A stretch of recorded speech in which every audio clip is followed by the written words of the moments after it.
Hi there, welcome back to the YouTube channel. I'm back again, and here we go. Another viewer requested deck is Tegwyll, Duke of Splendor, 1 blue and black for a 2/3 fairy noble.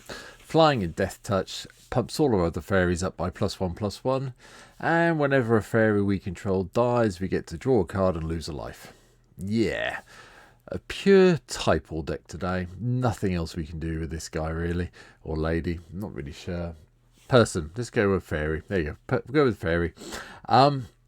Yeah, it's typal. What else can you say? If you're pumping all your other fairies up by +1/+1, there's only one way to go, and that is just to make them all as big as possible. So here we go. Here's what today's deck looks like. So first fairy in the deck, Cloud of Fairies. Just for the little bit of card draw if we need to cycle it, or the untapping lands can help sometimes. From there, we've got the Fairy Vandal. Draw our second card. We get to make them a little bit bigger with a +1/+1 counter. We have the Adventure Fairy, the Hypnotic Sprite, to counter a spell costing 3 or less, and then have a 2/2/1 flyer for 2 blue. Likeness Looter's a bit of fun. Shapeshifters, like shapeshifters, I've played shapeshifters a lot. This one's a bit more fun though. So it has the looting ability, so draw and discard, and then we can make it a copy of a target creature card in our graveyard with mana value X, except it has flying and this ability. Yeah, okay then. That sounds like a good plan to me. Just be careful you don't copy one of your legendary creatures. It doesn't take away the legendary clause like some of the shapeshifters do nowadays. Oba, Dreaming Duelist is also when another fairy enters the battlefield under our control. Each opponent loses 1 life. Yep, that's going to be one of the things we're going to be doing to drain our opponents out.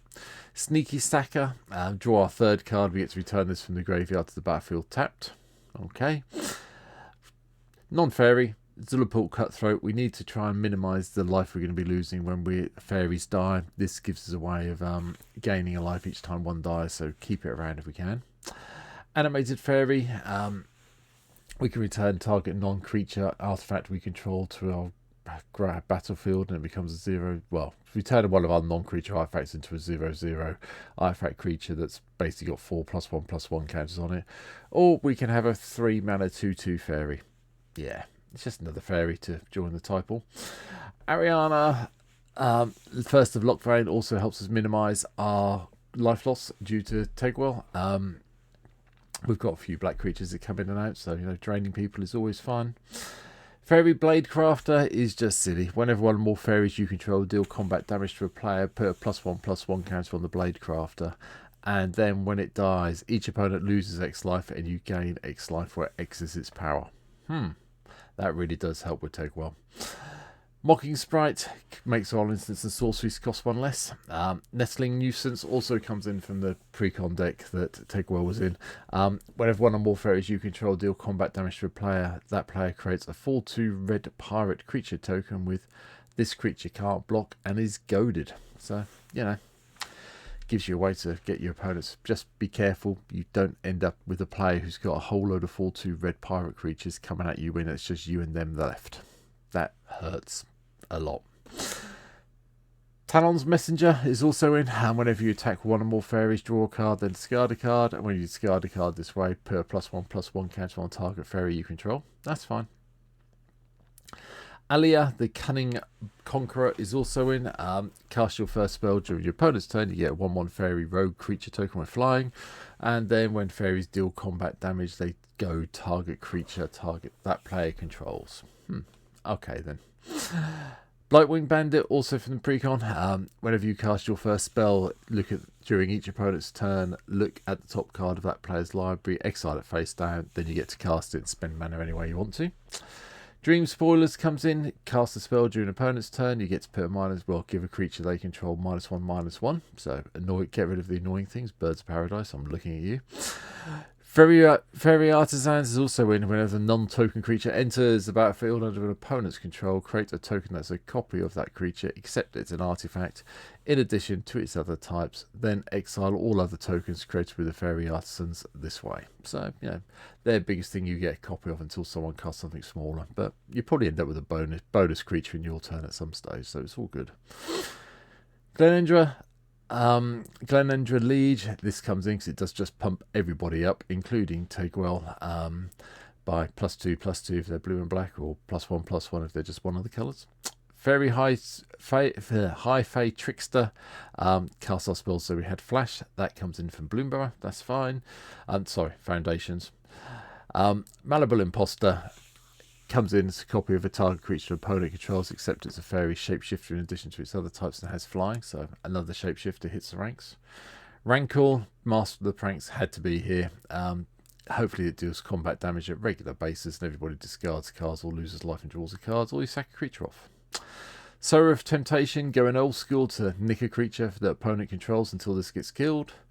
Talon, the Kindly Lord, gets to choose our number, and then whenever opponent casts a spell, mana, value, power, or toughness of the chosen number, that player loses 2 life and you draw a card. In Commander, I find the most appropriate number to choose is 2.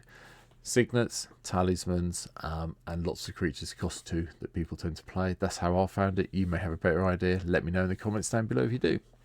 Archmage of Echoes is also in as well, just so we can cast, when we cast our fairy spells, we get to get a copy of them.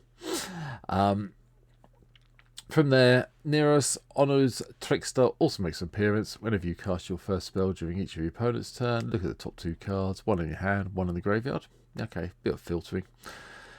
Puppeteer Clique lets us nick things from a graveyard when it comes into play, and then it gains exile. Basically, you give that creature haste and you exile at the beginning of the next end step. But this has got persist, so even if they kill off your Puppeteer Clique, you get to get it back and do it all over again. Had to play Owner, Queen of the Fae, just because it's Owner. Yeah, we all know what this does. Choose a colour, mill it. And hopefully you're playing against a monocolour person, and you can mill a lot of their library away and get all those lovely blue-black fairy rogue creature tokens. Always fun. Shadow Puppeteers comes in with 2 1/1 black fairy rogue creature tokens, and whenever a creature you control with flying attacks, you may have it become a red dragon with base power and toughness 4/4 until, in addition to its other colours and types, until the end of turn. Yeah, this gives people a lot of things, because fairies, okay, we've got a bit of pump in the deck, but yeah, making them more dragons at some stage, yeah, for an Alpha Strike, gives people fits. It really does. So bear that in mind. Anyway, from there, sorceries, just board control really. Damnation. I've quite enjoyed having Blasphemous Act around, so Blasphemous Edict's going to turn up from now on for a little while in the black decks.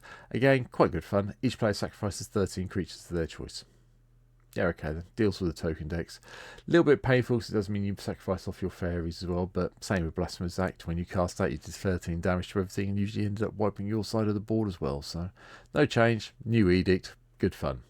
Finally, Inspiring Refrain. They've dropped in the wonderful Doctor Who version, which isn't available in TGO. But anyway, yeah, draw 2, exile it with 3 suspend counters on it. Every 3 turns you get to cast some, draw an extra couple of cards. It helps. Not many sorceries, but we do have a lot of instants, a lot of which are control or card draw. So an Offer You Can't Refuse, Brainstorm, Cut Down for a bit of targeted removal, Anticipate for some more card draw, Counterspell for taking care of things, Cyclonic Rift, Game Changer, just so you know, it's there. So this puts this deck around about level 3. Disdainful Stroke, go for the throat, Grotesque Mutation, just to give us a bit more life if we need it at some stage. That's why it's here. Infernal Grasp for the targeted removal, Mana Drain for the countering, Reality Shift just so we can exile a creature we really don't want to deal with, so our opponent manifests the top of their card. Think Twice for some card draw, Drawing the Dead to give something -5/-5, and then hopefully we can do the Descend thing at some stage and do the -10/-10 as well, which is even better. Soul Shatter to really get around that it can't be targeted, so let's make you sacrifice instead effects. Fellow the Profane gives us an extra land that we may need. This is the Fell Mire. But again, you know, destroy target creature or planeswalker. It's 4 mana. Could be a land if we need it to be a push. And then Mystical Confluence. Draw cards, counter spells, bounce things, do whatever you want 3 times. Artifacts. The ramp as usual. Mox Tantalite, Soul Talisman, Elixir of Immortality's here because I think we need it today just to shove everything back in when it goes pear-shaped. Soul Ring, Arcane Signet, Charcoal Diamond, Jet and Sapphire Medallions, Sky Diamond, and Talisman of Dominance. Just so we've got the ramp to help us get our fairies out. Enchantments are a little bit more fun. Meat Hook Massacre makes an appearance today. Yeah, whenever a creature you control dies, each opponent loses one, and whenever a creature an opponent controls dies, you gain one. Yep, that really does kind of offset Tegwyll's cost when creatures of ours die. Bastion of Remembrance for the whole, everyone drains one, you gain one when creatures die. So there. Retreat to Hagra, landfall version of it, so we can get some draining going that way. Which I quite like. People forget about the second abilities. Also, occasionally, giving a creature +1/+0 and Death Touch actually can win you the game. I have done it. Well, I've been a point of damage short, and then I've pulled a land, had this in play, and I've won that way. So it's good fun. Revenge of the Ravens. Whenever a creature attacks you or planeswalker you control, that creature's control loses one and you gain one. More ways of offsetting Tegwyll's costs. And then the Funeral Room and the Awakening Hall. Whenever a creature you control dies, each opponent loses one and you gain one. And then Awakening. When you unlock this door, return all creature cards from your graveyard to the battlefield. Bring all your fairies back on one massive swing. It's good fun. Lands. Yeah, the usual selection of blue and black lands that you expect to see. I'm playing Bonder's Enclave because we should get some creatures with power 4 more occasionally to get a bit of card draw on the go. Dragon Catacombs, Island, Mastros Theatre. There's not really that many things you haven't seen here before. There's nothing really fancy, no major things. I will point out that we do have a Borg, the Tomb of Yagmoth in here, just for the sake of it. Undersea Sewers. So there's nothing really that fancy here, but yeah, that's it. That's my little typal take on Tegwyll, Duke of Splendor. Yeah, I'm looking forward to playing this one when the streams start back up. I haven't posted this, hopefully that will be soon. So still in the process of moving as you watch this one, so hopefully it'll be soon. Like I said yesterday, there'll be a quick YouTube video appearing when I'm going live again, so keep your eyes open for that, and as soon as I do, I'll play some of the decks I've been talking about from this week. So for now, let me know in the comments down below if there's anything I've missed off. If you can hit the subscribe button, I'd really appreciate it here on YouTube. That'd be fantastic. But for now, thanks for watching, take care, and yeah, I'll see you very soon. Have a good one. Bye.